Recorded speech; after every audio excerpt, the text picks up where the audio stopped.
आज हम लोग ऑडिटिंग बीकॉम ऑनर्स के सिलेबस के बारे में चर्चा करेंगे। सबसे पहले ऑडिटिंग का पहला चैप्टर इंट्रोडक्शन। हमने ऑडिटिंग के को डिफाइन किया है a systematic examination of books and records of business और other organisations in order to ascertain, verify and to report upon the facts regarding in financial operations and result thereof। यानी कि किसी भी business organisation का या और भी कोई ऑर्गेनाइजेशन जो बिजनेस ऑर्गेनाइजेशन नहीं भी है, जैसे एनजीओ है, ये सब कुछ है, इसके अकाउंटिंग का जब हम जांच करते हैं, इसके अकाउंटिंग का उसके डॉक्यूमेंट्स का जांच करते हैं, किसी रिजल्ट तक पहुंचने के लिए उसकी वेरिफिकेशन करते हैं, तो वो हमारे लिए ऑडिटिंग होती है। अब हम ऑडिटिंग के कुछ बातों का डिस्कस करेंगे कि ऑडिटिंग में और क्या सब चीज होता है। सबसे पहले हम ऑडिटिंग के एलिमेंट्स के बारे में बात करते हैं। ये एक सिस्टमेटिक और इंडिपेंडेंट एग्जामिनेशन है, यानी कि कैसे हम ऑडिट करेंगे, और इंडिपेंडेंट एग्जामिनेशन भी है, यानी इस पर किसी का कोई इंटरफेरेंस नहीं होता है। उसके बाद ऑडिटर का पर्पस फिक्स होता है कि वो किस पर्पस से ऑडिट करता है। उसके बाद क्लियर प्रीपोजिशन, यानी कि एक सिस्टम फिक्स होती है, हमें कैसे काम करनी है, किस तरह से काम करनी है, ये फिक्स होती है।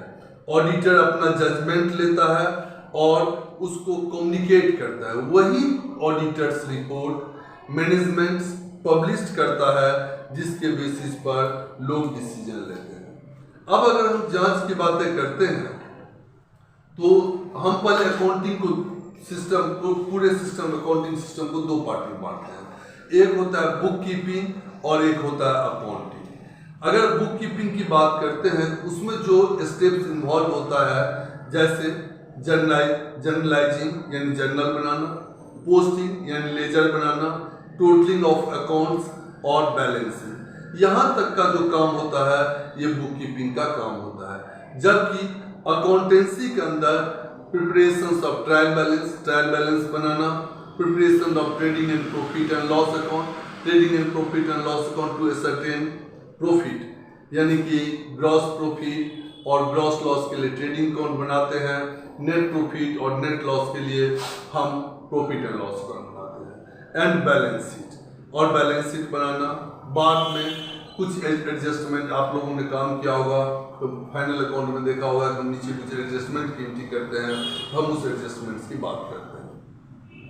अब ऑडिटिंग वहाँ शुरू होती है जहाँ अकाउंटिंग खत्म। जरा एक सीक्वेंस देखो, आपने सबसे पहले क्या किया होगा, तो सपोर्टिंग वॉचर से अकाउंटिंग वॉचर बनाया, अकाउंटिंग वॉचर से आपने जर्नल बनाया, जर्नल से लेजर बनाया, लेजर से आपने ट्रायल बैलेंस बनाया। यहाँ तक का काम आपको एक सीक्वेंस में हो गया। अब ट्रायल बैलेंस बनने के बाद आप फाइनल अकाउंट बना दिए और आपकी अकाउंटिंग कंप्लीट हो गई। जहाँ अकाउंटिंग बुक कीपिंग एंड हुई थी, तो हम अकाउंटिंग शुरू किए थे, यानी कि समराइजिंग तक का जो काम था, वहां के बाद हम अकाउंटिंग फेज में आ गए थे। अब जहां अकाउंटिंग खत्म होती है, वहां से हम ऑडिटिंग शुरू करते हैं। अब हम बात करते हैं कि ऑडिटिंग का ऑब्जेक्ट क्या है, ऑडिटिंग क्यों करते हैं। तो ऑडिट डिपेंड करता है कि आप किस तरह के ऑडिट करते हैं, उस पर ऑडिटिंग का कंडीशन ऑब्जेक्टिव डिपेंड करता है कि आप ऑडिटर, अगर आप मान लीजिए इंडिपेंडेंट ऑडिटर्स हैं, तो आप ट्रू एंड फेयर व्यू देखना चाहते हैं। कोई फिनेंशियल ऑडिट है तो उस पर्पस से काम करता है। इसी तरह हम ऑडिटर्स के अलग अलग ऑडिटिंग के रिपोर्ट्स को देखते रहते हैं। अब ऑडिटिंग के दो रिपोर्ट्स हैं, एक प्राइमरी ऑब्जेक्टिव जो ट्रूथफुलनेस और फेयरनेस बताता है, जबकि सेकेंडरी ऑब्जेक्टिव्स है वो प्रिवेंशन, फ्रॉड एंड एरर्स पर काम करता है। यानी कि फ्रॉड एंड एरर को रोकने के लिए जो करा जाता है उसको सेकेंडरी ऑब्जेक्टिव कहते हैं, और ट्रू एंड फेयर वैल्यू निकालने के लिए और उसको बताने के लिए जो काम करता है ऑडिटर, वो होता है प्राइमरी ऑब्जेक्टिव। अगर हम अब एरर की बातें करते हैं, तो एरर दो तरह के, पहले हम एरर को दो पार्ट में बांटते हैं, एक होता है एरर और एक होता है फ्रॉड। देखो, जो गलती से गलती हो जाती है वो एरर है, और जो हम जानबूझ के गलती करते हैं हम उसे फ्रॉड बोलते हैं। अब गलती से जो गलती होती है यानी जिसको आप एरर बोलते हैं वो होता है, एक होता है क्लर्कियल एरर, एक होता है एरर ऑफ प्रिंसिपल, और एक होता है कंपनसेटिंग एरर और एरर ऑफ डुप्लीकेशन। अब हम लोग क्लर्कियल एरर के बारे में बात करेंगे, जैसे error of recording, error of posting, totalling, balancing. इस तरह की जो एरर होते हैं इसको हम लोग क्लर्कियल एरर बोलते हैं। क्लर्कियल एरर में फिर एरर ऑफ ओमिशन और एरर ऑफ कमीशन की बात करेंगे। एरर ऑफ ओमिशन तब होती है जब कोई एंट्री फुल्ली या पार्शियली लिखना छूट जाती है, उसको हम लोग एरर ऑफ ओमिशन बोलते हैं। एरर ऑफ कमीशन में रॉन्ग पोस्टिंग, रॉन्ग कास्टिंग, इस तरह के एरर्स जो होती है, कास्टिंग मींस टोटलिंग, इस तरह का जो एरर होता है इसको हम लोग एरर ऑफ कमीशन बोलते हैं। अब हम बात करते हैं एरर ऑफ प्रिंसिपल की। एरर ऑफ प्रिंसिपल में जनरली हम लोग रेवेन्यू को कैपिटलाइज या कैपिटलाइज को रेवेन्यू, यानी कोई कैपिटल एक्सपेंसेस है उसको हम रेवेन्यू एक्सपेंस बोल देते हैं, कोई रेवेन्यू एक्सपेंस है उसको कैपिटल एक्सपेंस में लिख देते हैं। इस तरह के एरर्स होते हैं। अब error of duplication, error of duplication में एक ही एंट्री को दो बार लिख देना, ये एरर ऑफ डुप्लीकेशन होती है। अब हम फ्रॉड की बातें करते हैं। फ्रॉड दो तरह का होता है, एक फ्रॉड जो मैनेजमेंट करता है यानी फिनेंशियल रिपोर्टिंग फ्रॉड, ये फ्रॉड मैनेजमेंट करता है, और दूसरा होता है मिसअप्रोप्रिएशन फ्रॉड। ये जनरली जो स्टाफ होता है, अकाउंटेंट होता है, वो इस तरह के फ्रॉड करते हैं। अब हम फ्रॉड को अलग अलग पार्ट में बांट दिए। एक हो गया इम्प्लाइज फ्रॉड जो वर्कर करता है, जैसे ट्रिमिंग एंड लेडिंग का काम हो गया। आपने 2 लाख रुपये वो लेके चला गया, किसी बंदे ने 5 लाख दिया, उसको 3 लाख लिख दिया, फिर अगले बंदे ने 7 लाख दिया, उसको 5 लाख लिख दिया। तो इस तरह के फ्रॉड होते हैं और धीरे धीरे उसको फिर वो खत्म कर देता है अपने हिसाब से। कई बार ऐसा भी फ्रॉड करते हैं जो मिक्स्ड फ्रॉड होता है और एक दूसरे को दो फ्रॉड मिला के फिर उसको एजुकेट करता है। अब हम लोग फ्रॉड और एरर का डिफरेंस बोलेंगे। तो सबसे पहले कि फ्रॉड जो होता है वो जानबूझ के करी जाती है, जबकि एरर गलती से होती है। फ्रॉड पर वेल होता है यानी उसको छुपाने की कोशिश करी जाती है, यानी कि किसी न किसी तरह एंट्री के थ्रू वो उसको छुपाने की कोशिश करता है, जबकि एरर को छुपाने की कोशिश नहीं किया जाता है। फ्रॉड का डिटेक्शन कठिन है, यानी कि दिक्कत से डिटेक्शन होती है, ज़्यादा आपको मेहनत करनी पड़ेगी, जबकि एरर का डिटेक्शन बहुत सिंपल होता है, वो आराम से मिल जाता है। अब हम लोग ऑडिटर्स के ड्यूटी के बारे में बात करते हैं। तो एक होता है कि ऑडिटर्स का काम है कि detection and prevention of fraud and errors, जो लार्जली आप ये इससे समझिए कि वो लीगल और प्रोफेशनली अपना डिसीजन लेता है। अगर हम लीगल प्रोस्पेक्टिव में सोचते हैं तो बोलते हैं कि ऑडिटर का ड्यूटी होता है कि वो डिडक्शंस करे और प्रिवेंट करे फ्रॉड और एरर का। इसमें ऑडिटर शेयर होल्डर का रिप्रेजेंटेटिव की तरह काम करता रहता है, और अगर हम इसी को दूसरे तरह से देखें तो उसको ट्रू एंड फेयर व्यू की रिपोर्टिंग करनी होती है। अब हम प्रोफेशनल प्रोस्पेक्टिव में सोचते हैं कि ऑडिटर का क्या सब उत्तरदायित्व होता है। तो सबसे पहले प्राइमरी रिस्पॉन्सिबिलिटी, देखो प्राइमरी रिस्पॉन्सिबिलिटी ऑडिटर का हमेशा यही होता है कि वो ट्रू एंड फेयर व्यू की जांच करे कि ये ट्रू एंड फेयर है या नहीं, यानी कि फ्रॉड को रोकना। दूसरा होता है ऑडिटर की रिस्पॉन्सिबिलिटी कि वो ऑब्टेन करे कि एश्योर करे कि फिनेंशियल स्टेटमेंट जो बनाई गई है वो सही है। अगला होता है कि उसको ये फिक्स करना होता है कि मैनेजमेंट ने जिस इंक्वायरी के लिए, अगर उसको इंक्वायरी के लिए अपॉइंट किया जाता है तो जिस इंक्वायरी के लिए उसको अपॉइंट किया गया है उसकी सही और सत्य जांच करे। अगला होता है कम्युनिकेट। उसके बाद ऑडिटर अपना रिपोर्ट लिखता है। ऑडिटर के रिपोर्ट्स के 3 पार्ट होते हैं। To the appropriate level of management auditor और to those charge with governance on the timely basis और रेगुलेटरी एंड इन्फॉर्मेंट और रेगुलेटरी एंड इन्फोर्समेंट ऑथोरिटी। अब हम लोग एडवांटेज ऑफ ऑडिटिंग की बात करते हैं। देखो, फाइनेंशियल स्टेटमेंट सही है या गलत, इसकी जांच करने के लिए ऑडिटिंग बहुत जरूरी है। अब ऑडिटिंग की जो प्रोस्पेक्ट्स है उसमें हम देखते हैं कि सबसे पहले ये ओनर्स के प्रोस्पेक्ट्स में क्या सब होता है। ये है serve as a basis of relying on financial statement. Financial statement पर कोई भरोसा करे, इसके लिए उसका ऑडिट होना जरूरी है। अगर ऑडिटेड स्टेटमेंट्स है तो लोग उस पर भरोसा कर लेते हैं। उसके बाद ये चेक करना कि इसमें जो घटनाएं हुई हैं वो सच है, यानी कि वही घटना लिखी गई जो हुई है, यानी इवेंट्स में से कोई छेड़छाड़ नहीं करी गई है। इसके लिए ऑडिटेड होना जरूरी है। और भी कुछ एलिमेंट्स हैं, जैसे इम्प्लॉयज है वो निगोशिएशंस, वेजेस या फिर बोनस के लिए इसके रिपोर्ट के बेसिस पे करता है। क्रेडिटर्स, बैंकर्स इसके बेसिस पे आपको लोन देता है। उसके बाद जो मॉनिटरिंग एजेंसी है, जो सेबी के गाइडलाइंस में होते हैं मॉनिटरिंग एजेंसी, इसी के बेसिस पे आपकी रेटिंग करता है। अब मैनेजमेंट, देखो मैनेजमेंट को भी ना 3-4 बहुत इंपॉर्टेंट काम करना होता है, जैसे उसको प्लानिंग है, डिसीजन मेकिंग है, कंट्रोलिंग है। इस सब के लिए वो बेसिस के रूप में अकाउंट को यूज करता है। ये सही तरह से कैसे यूज कर पाएगा, जब उसका बेस सही होगा, यानी जिस बेसिस पे उन्होंने काम किया वो सही है। तो मैनेजमेंट को ये भरोसा, ऑडिटेड रिपोर्ट मैनेजमेंट को ये भरोसा देता है कि प्रेजेंट की गई रिपोर्ट सही है। उसके बाद लेंडर, जो आपके यहाँ पैसा उधार में आपको देते हैं, क्रेडिटर जो आपको उधार में माल देते हैं, गवर्नमेंट जिनको टैक्स चाहिए, इन सबको भी एक एश्योरेंस चाहिए कि आपने जो अकाउंट अप्रोच किया, आपने जो अकाउंट्स प्रेजेंट किया है वो सही है। इसके लिए भी ऑडिटिंग जरूरी है। उसके बाद अगर कहीं लीगल कंप्लाइंस में आप जाते हैं, मान लो कि कहीं कोई केस बनता है, चाहे वो टैक्स का केस हो, चाहे किसी डेटर्स के मामले में हो, क्रेडिटर्स के मामले में हो, तो वो तभी आपका ये प्रूफ के तरह यूज होगा, एविडेंस के तरह यूज होगा, अगर आप इसको, ये ऑडिटेड होगा, अगर आप इसकी ऑडिट करा के रखे होंगे। आगे सेटलमेंट ऑफ डिस्प्यूट की बात करते हैं। अगर कोई पार्टनरशिप में है या किसी पार्टी से, मान लो कि क्रेडिटर से या डेटर से कहीं डिस्प्यूट हो जाती है, तो उसके सेटलमेंट में भी ऑडिटेड रिपोर्ट आपका काम करता है। अब हम लिमिटेशंस की बातें करेंगे। तो उसमें एविडेंस जो होती है वो जरूरी नहीं है कि सही हो, इंक्लूसिव जो एविडेंस है उसी के बेसिस पर वो ऑडिट किया जाता है।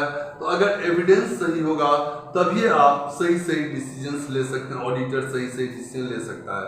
अब एक्सरसाइज जजमेंट होती है, यानी कि ऑडिटर मैनेजमेंट जो फाइनेंशियल पोजीशंस बना के देता है, एक्चुअली एविडेंस की डिसीजन मैनेजमेंट लिया होता है और उसी को एक्सरसाइज, उसी के बेसिस पे ऑडिटर रिपोर्ट लिखता है।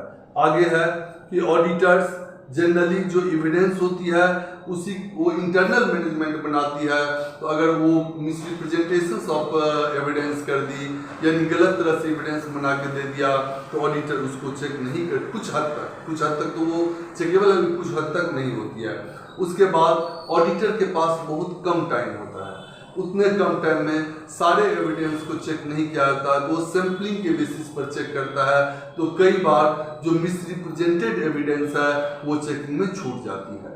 क्वालिटी ऑफ ऑडिटर की जब हम बात करते हैं तो सबसे पहला जो क्वालिटी होना चाहिए ऑडिटर में वो है उसका कि वो इंडिपेंडेंस हो, यानी कि किसी भी व्यक्ति का या क्लाइंट का उस पर अनड्यू इन्फ्लुएंस ना हो, यानी प्रेशर उस पर ना हो, नहीं होना चाहिए। अब हम इंटीग्रिटी, यानी कि अगर मोरल कैरेक्टर की बात करते हैं, ईमानदारी की बात करते हैं, तो इसके बिना कोई अच्छा ऑडिटर नहीं बन सकता। तो ऑडिटर में एक गुण ये भी होना चाहिए कि उसमें इंटीग्रिटी हो। ऑडिटर में ऑब्जेक्टिविटी होना जरूरी है, यानी वो काम अपने ऑब्जेक्ट के लिए करे, सिर्फ और सिर्फ अपने ऑब्जेक्ट के लिए काम करे और अनबायस्ड होकर काम करे, यानी वो बायस्ड एक्टिविटी ना करे, सिर्फ अपने ऑब्जेक्ट के लिए काम करे। Ability to expressions and communication, auditor को अंत में इंफॉर्मेटिव जो कम्युनिकेशंस है वो स्किल उसमें होना भी बहुत जरूरी है, क्योंकि लास्ट में वो ऑडिटर अपना रिपोर्ट रखता है और वो जो कहना चाहता है उसको यथा स्थिति में उसी तरह से कह दे, ये गुण उसमें होना बहुत जरूरी है। उसके बाद ट्रैकफुलनेस, यानी आप जब भी कोई जांच करते हैं, जब ऑडिट करते हैं, तो चीज़ों को ट्रैक करना और उस पर काम करना, ये भी आपका गुण होना आवश्यक है। अगला है कि आपको बिल्कुल अपग्रेडेड होने चाहिए, यानी कि अवेयरनेस टू लेटेस्ट डेवलपमेंट, जो भी लेटेस्ट डेवलपमेंट आया है उसके हिसाब से आपको अवेयर होनी चाहिए। आपको अकाउंटिंग स्टैंडर्ड में क्या चेंज आई है ये पता होनी चाहिए। अगर कोई टेक्नोलॉजिकल चेंज आई है उसके बारे में आपको सब पता होना आवश्यक है। और कॉमन सेंस तो सबके लिए जरूरी है, ऑडिटर के लिए कुछ ज़्यादा ही जरूरी है, क्योंकि वो विदाउट कॉमन सेंस मटेरियल और नॉन मटेरियल जो एविडेंस है या जो इंफॉर्मेशंस है उसको डिस्टिंग्विश ही नहीं कर पाएगा, इसलिए उसके लिए ये भी जरूरी है। अब हम ऑडिटिंग और अकाउंटिंग के बीच में रिलेशन की बात करेंगे। देखो, अकाउंटिंग और ऑडिटिंग बड़ा क्लोज रिलेशन है, लेकिन दोनों बिल्कुल अलग अलग स्ट्रीम है, दोनों अलग अलग तरह काम करता है। अगर हम इसमें डिफरेंस की बात करते हैं तो अकाउंटिंग का में क्या होता है, एनालिसिस, रिकॉर्डिंग, क्लासिफाइंग, समराइजिंग, इस तरह के काम अकाउंटिंग में होता है। जबकि ऑडिटिंग में क्या होगा, एग्जामिनेशन ऑफ फाइनल स्टेटमेंट। अगर स्कोप की बात करते हैं तो ऑडिटिंग हमेशा ब्रॉड स्कोप होता है, यानी लार्ज एरिया कवर करता है, जबकि अकाउंटिंग नैरो स्कोप होगा, यानी कि छोटा एरिया कवर करेगा। हमेशा अकाउंटेंट जो होता है वो ऑर्गेनाइजेशनल हायरार्की के अंदर होता है, यानी ऑर्गेनाइजेशनल सिस्टम के अंदर काम करता है, लेकिन ऑडिटिंग इंटरनल एक्सटर्नल दोनों हो सकते हैं। इंटरनल में वो भी ऑर्गेनाइजेशनल हायरार्की के अंदर काम करता रहता है, जबकि एक्सटर्नल में वो बिल्कुल अलग होता है।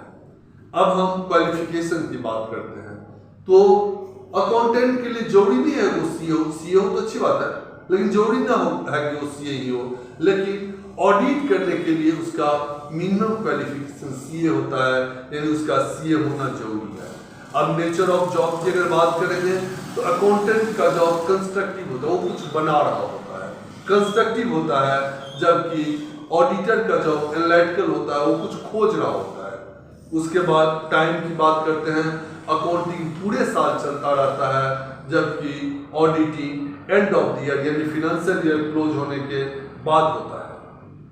अब थोड़ा सा हम लास्ट टॉपिक डिस्कस कर लेते हैं कि ऑडिटिंग और इन्वेस्टिगेशन में क्या डिफरेंस है। तो देखो दोनों को बेसिकली ऑब्जेक्ट में डिफरेंस है। Auditing true and fair view ढूंढता है, जबकि इन्वेस्टिगेशन किसी विशेष ऑब्जेक्ट के लिए होता है। ऑडिटिंग नॉर्मल है, ट्रू एंड फेयर व्यू हमें देखनी है, रिपोर्ट करनी है, लेकिन इन्वेस्टिगेशन किसी स्पेसिफिक रिजल्ट के लिए हमेशा होता है।